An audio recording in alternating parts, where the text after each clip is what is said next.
welcome to another conversation, connecting conversations with Cohesia Connect. I'm Carla, one of the co-founders of Cohesia Connect, and I'm so delighted to be joined in today's conversation with Lani, who has been in the charity space for quite a long time. So I cannot wait to introduce her to you. And Lani, just tell us a little bit about yourself and the work that you've been doing for, I believe, is it over 15 years? Not quite. Events and PR and comms, quite a while, but charity sector, probably about 10 years. So yeah, I'm Lani. Thanks for having me. I am a mama to two little ones, which takes up a lot of my time. But in the rest of my life, yes, I'm in the charity sector with working in PR, comms, fundraising, and have been for about a decade. Started in more kind of secular charity, military charity, in fact. And then worked my way into international development and then into the Christian charity sector. That was about 6 years ago, taking that move. So yeah, it's been a while and there's been a lot learned along the way. Is it something that you feel like you always kind of have had in like the burning crevices of your heart growing up, or is it something that you think kind of captured you along the journey? Events and PR, always been on my heart. It's always been who I am. Charity, I think, captured me along the journey. I think I got to the point where I wanted my work to have meaning beyond money. And the corporate work that I did, it had meaning in many ways, but not the kind of meaning that I was looking for. So I moved into the charity sector quite purposefully and kind of wiggled my way through. It took a while to settle on something that I was really excited about. Within the charity sector, but we got there. That's amazing. I love that story.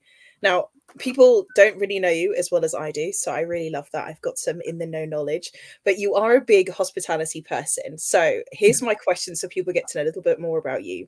If you were to host the ultimate dinner party, who would be your 5 dream guests? They could be dead or alive. Oh, 5. That was a big inhalation, so we know something good is coming. I love having people around our table. Yes, I think Tom Hanks would top my list. I have always been a fan of Tom Hanks. One of the reasons I'm a fan of Tom Hanks is because, from what I can tell, I've never met him. He also seems to be a nice person off screen, which doesn't always seem to be the case. But the stories that I've heard are just that he's a wonderful man off screen as well. So Tom Hanks, I'd probably put the Queen in there. I think she's in my top 5 too. I think she would need to be there. I would put in Billy Graham. Okay. I would love to hear some of his wisdom. I would include Idina Menzel. The Frozen voice. Yes, Frozen. But I knew her first because I saw her on stage as Elphaba in Wicked, the musical. Yes, so I saw her live, and her voice just blew me away. And I'd probably finish with that's 4. Chadwick Boseman, I think. I think you stole the good ones. I feel a bit like I should have really stepped up my game when my 5 dream guests, but those are a great choice. And I love all of those. So if you were, what were the things that you would love to hear, say, from someone like Chadwick Boseman? Because that's quite a recent one and I think quite sensitive for many people. Yeah. What would be the kind of having him at the table kind of bring for your environment? I mean, I think there are multiple things that would come to the table there. One of them is just that I think Black Panther was one of the best Marvel movies they've had in a really, really long time. And I just want to get his experience of being in that and being part of that and paving the way in that. Part of it would be similar to Tom Hanks. Heard that he was a really good guy off screen and would just like to get a little piece of that wisdom. So there are kind of lots of different reasons why I'd include Chadwick Boseman in it. Yeah, I love all of that. So let's talk a little bit about your work, and you've shared already that your experience, even within the charity sector, is actually gone over quite a spectrum of expanse in a variety of different organizations. Like you've had involvement with Christian charities, you've also worked in secular charities and all of that kind of thing. So in your personal experience, when did you first become aware of issues around diversity and inclusion and all of that kind of stuff within that field? Fairly recently, relatively recently. In my earliest days in the charity sector, It didn't really come up very much, certainly not in the areas I was working. In the international development charity I was working in, it didn't really come onto the table. It was, you know, the work that we were doing was international, and therefore we were working with diverse teams across the world, but it wasn't really a thing. It was just, we worked with teams around the world. So it was more, I think, when I came to New Wine that diversity really came onto the table for us. And that was partly because New Wine as an organisation is there to represent local churches and to support local church leaders.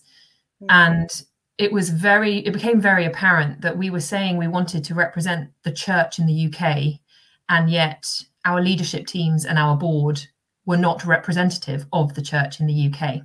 Wow. So it really started to become apparent when we started thinking of it like that. And we were kind of okay on the social diversity. We had representation for urban areas, rural areas. We were aware of the difference that spun social backgrounds, right, but we weren't really there with ethnic diversity, and still not quite there. It's got a lot better at New Wine, because they've purposefully sort of looked to make it better. Equality, I think, being a woman in the charity sector and being a woman, actually being a female leader, has been really interesting, because along the way there have been men who sort of looked at me slightly, you're quite young, you're female, how are you in this position? Why have you been given this level of responsibility? There's a level to which, got to be honest with you, and the people who are watching this won't know this, you will, but the others won't. I'm 6'2", so yes, there's a presence. So one of the reasons why, for me personally, it hasn't been an issue is because of that. And it's almost that blunt, is that, you know, if I'm there, especially if I'm in heels, I'm 6'4", 6'5", I tower in the room, and actually that presence, whether I decide to be authoritative or not, just my being there has that presence. So therefore, being a woman hasn't held me back that much, but I have seen it hold women back in the workplace. So what have been some of those types of interactions that you've come across? Obviously, you've mentioned not you, but you've identified it with probably colleagues and fellow workers in the field. Yeah, I mean, certainly to that kind of engage. Yeah, in my most recent roles, they've been very male-led. New Wine was brilliant at getting women into leadership, really, really good. And also getting women as speakers on the stage. They were really, really well represented. I think there was one survey that was done looking at all the Christian events and looking at the speakers, and New Wine topped it for percentage of female speakers. Incredible. So they were, and again, it was purposefully done. They really wanted to have female voices out there in leadership and on the stage.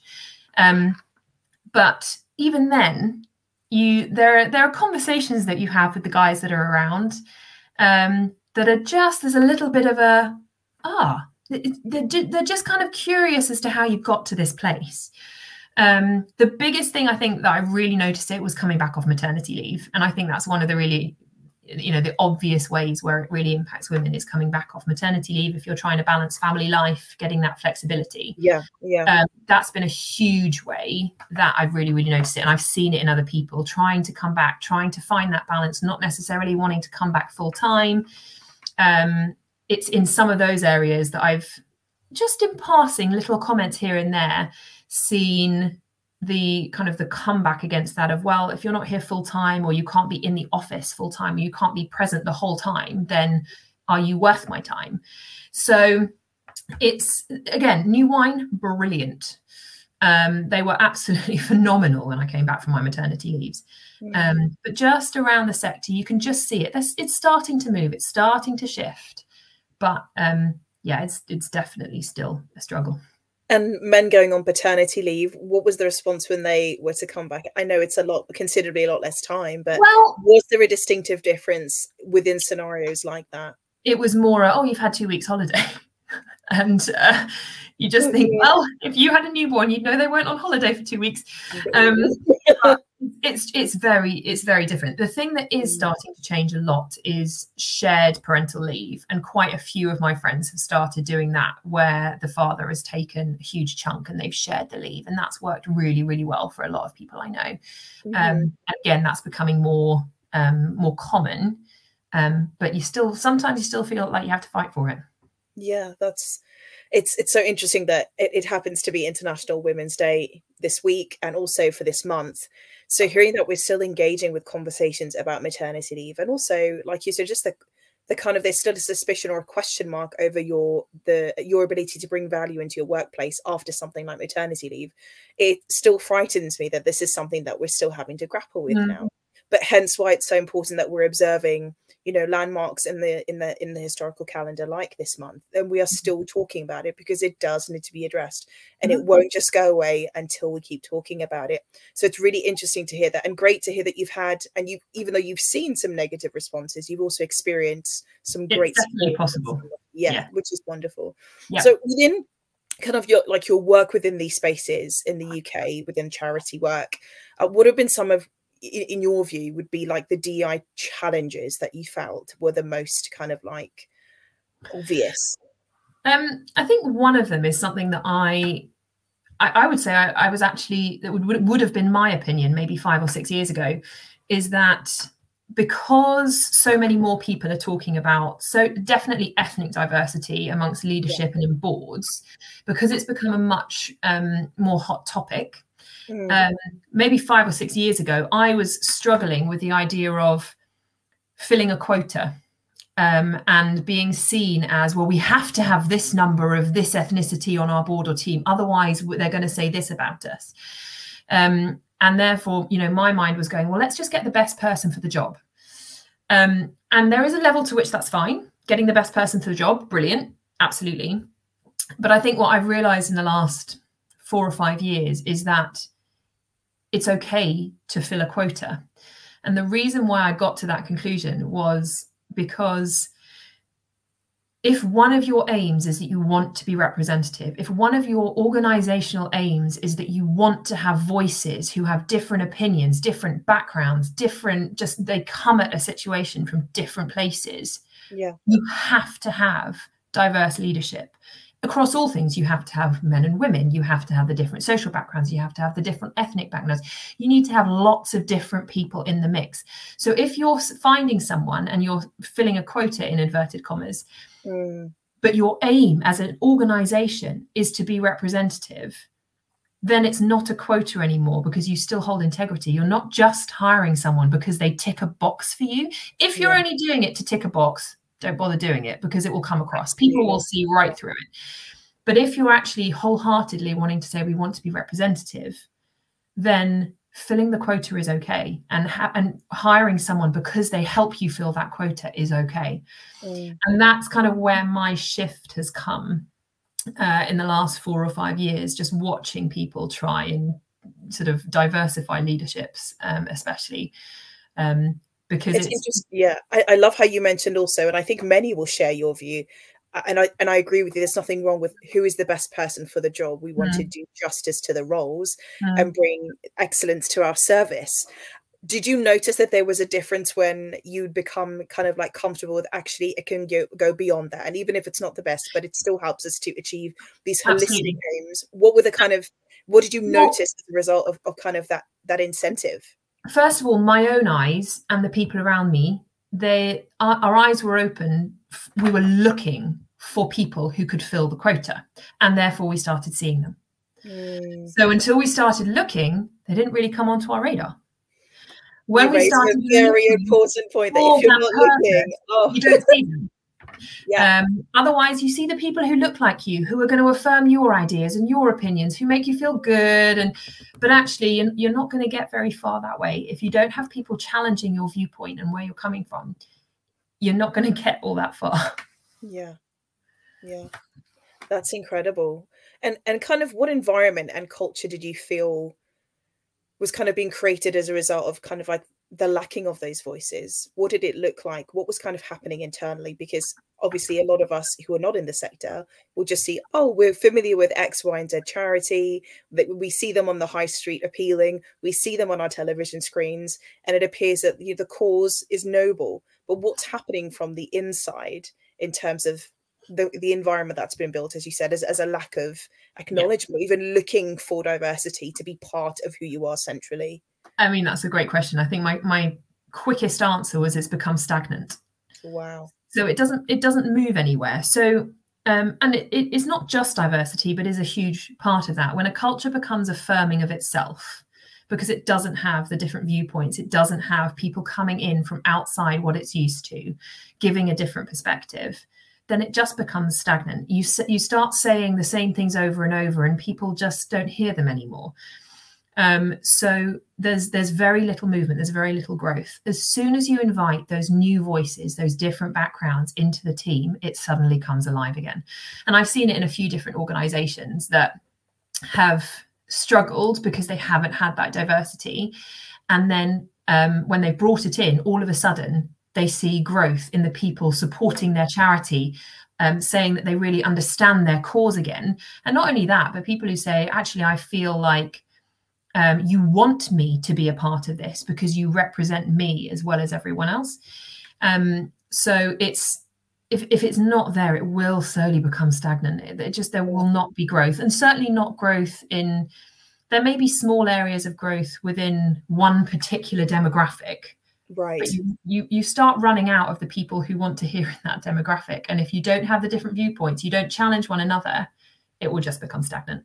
Yeah. Oh, it's so important, especially with a world that is rapidly evolving, literally each year, different needs, different. And I think it's not that this hasn't been there, but I think you acknowledged this earlier, that the recognition that this is so pertinent, we need to be doing more action towards it, has become more and more prominent now. Mm-hmm.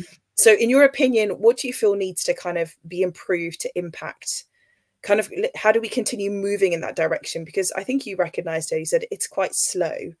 We're getting there, but we're not quite there. What do we still need to do from what you've seen and the challenges that uniquely you have kind of encountered within the space that you're working? I mean, I think one of the biggest things is try to fill the quota.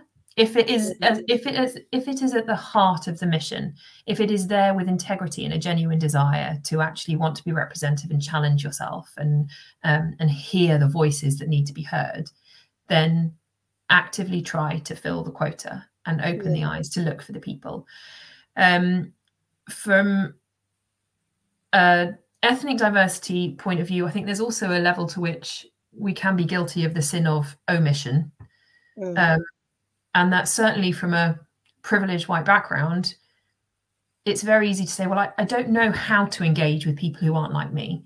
And I've even noticed it in the school playground. I've noticed that when there are people in the school playground or parents in the school playground who don't look like us or dress differently, I notice that other parents aren't quick to go and speak to them. And that isn't necessarily because they think badly of them or they think they're going to do it. There's no active, conscious judgment of them, but there is well, I don't really know them. I don't know how to interact with that. I don't know how to engage with someone who's not like me. And so I'm just not going to try. Yeah. So the stepping out of the comfort zone and just going, hey, I don't even know if your English is that great, but I'm just gonna which has been some of my experiences. And actually, most of the time I'm knocked off of my socks. Of course, like, their English is fine, and actually most of the time they are way more intelligent and educated than I am, because the cultures and countries that they've come from really have a huge focus on education. So get out of our comfort zones, try to fill the quota. And I think, why do you think that is a challenge? And I love that you've been honest enough, and I really appreciate that. Say, like, I recognize my privilege of standpoint from where I start already, and there are others like you. Like, how could we bridge that gap, do you think? I mean, part of it has to be the acknowledgement of your starting point. Yeah. It can go both ways. My husband, as a writer, is struggling, and he's a white, middle class, privileged male, so he is that kind of epitome of all the labels of privilege. And he encounters it now the other way. He's in the publishing world, and he is now not being allowed to publish because he doesn't have the name, a name that sounds that it's from somewhere else, and he's not allowed to write about something that he doesn't know firsthand. The publishing world is unlikely to accept it. So, you can experience it from the other side as well. But actually, you've got to acknowledge that, like, for history, you know, you can work from the Bible right up to now and look at how cultures have been in minorities and how they've been treated. You can follow it all the way through. So it's not something that's new. So acknowledging that as a starting point has to be. If people don't acknowledge that, they're never going to move out of the zone and see anything else. But also being okay to challenge that if it's seen. So if, you know, if even take the small interaction of a school playground. If you know, if you look around and you think, hey, they're not being spoken to. I wonder if anyone realizes that they haven't been spoken to, or whether it's just we found our happy cliques, we know our people, and we're going to keep talking to our people. Actually, just challenging ourselves to be aware of what's going on around us, getting off our phones, so we're not just stood there unaware of what's going on in the world around us, because that's also big. If we embed ourselves in our own little digital worlds, we don't see what's going on around us. So that's just as important, you know, little things like that. So yeah, there's quite a few ways that we could just step out and change things. I love how you said even the acknowledgement of the element of people are just so immersed in the digital world now. And in some ways, the way that you've described it can also make us probably more insular rather than putting ourselves in a position to engage with real connection. And I think with a lack of real connection, we've got the elements whereby when we talk about issues of D&I, it becomes statistics and it's still quite separate. It's still quite isolated. Is this my world? I just saw a digit, but I'm still quite withdrawn. I'm not really moving forward in the space of what it means to engage and interact with these issues and people from the other side of those numbers and numerics. Yeah. So that's the other thing with the digital world, is that because we all have access to Facebook or everything else that's going on online, it's very easy to tell ourselves, well, someone's doing it. It doesn't have to be me. Yes. Because I see that these conversations are happening, so I know it's in the public sphere, so I don't have to do anything about it. And it's very easy to just pass it off to the digital person that you either know or don't, and just say, well, they're doing it. It's being covered. So I don't need to engage. And it's very easy to count yourself out in a digital world. But actually, when it comes into real life offices, real life workplaces, real life playgrounds, if that's anywhere in our mindset, then that's where it plays out. So important, so important. You mentioned earlier, and we'll kind of leave on this final kind of question, that you're a mum of two amazing young ones, and I believe one of them is a girl. Yes. Tell me, what would be kind of your advice to her growing up in this world? You mentioned so much great stuff with regards to D&I, but we spoke, and I said earlier, you know, International Women's Month, this is the world that you are participating in creating for her next steps. What is the kind of thing that you would love to leave behind for her to take hold of, so she can kind of walk through this life with her head held high and, you know, just in a sense of freedom where, you know, perhaps even from our generation, even though we're not that old, we will still can recognize where things don't quite have that equitable stance. That's just such a wonderful question. I can't even imagine. She's 2.5. I can't even imagine her being beyond toddlerdom. But I think I would be so grateful if she grew up as a champion of others. I think if she carries that with her, and that actually her first thought when she looks around is other people. Are they included? Are they part of this? Have I heard them? Have I championed them? Have I spoken out if they don't have a voice? Have I been their voice? Because she's a strong-willed little lady. She's going to have a voice. But I would love it if she used that voice to champion others. I would just be delighted. Well, with a mother like yourself, I don't think she's going to have any problems with that. Lani, just want to say a huge thank you for joining us. You've dropped some incredible gems, and it's just so encouraging to hear an allying voice like yourself. And I think there's so much truth that all of us need to recognize the standpoints that we come from, and that's actually regardless of socioeconomic, ethnic, or whatever kind of positions we come from. It's recognize our places in order to move forward together. So I want to thank you so much again, and I hope to get a chance to see you soon. Thank you so much. Thanks.